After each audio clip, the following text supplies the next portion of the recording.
Aquí la instalación de los gabinetes ya terminado.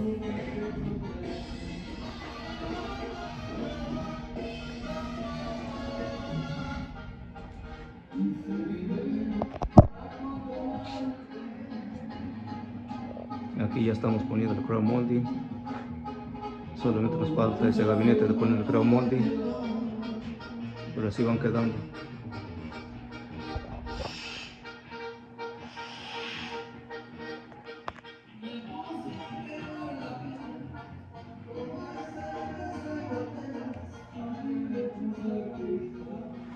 Así es como va quedando el crown molding.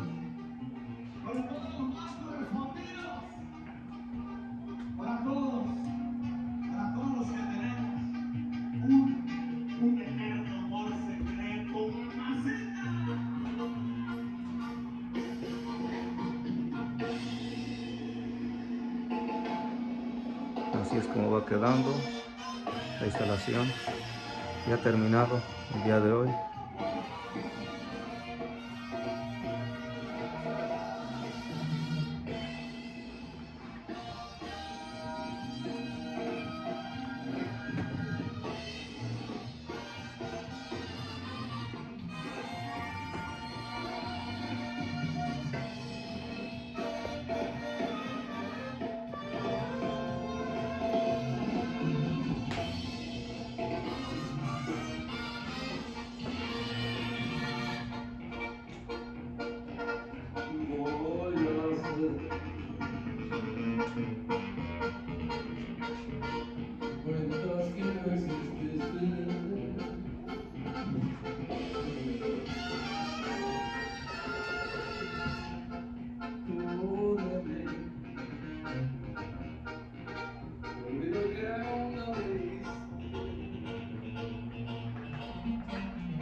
All over.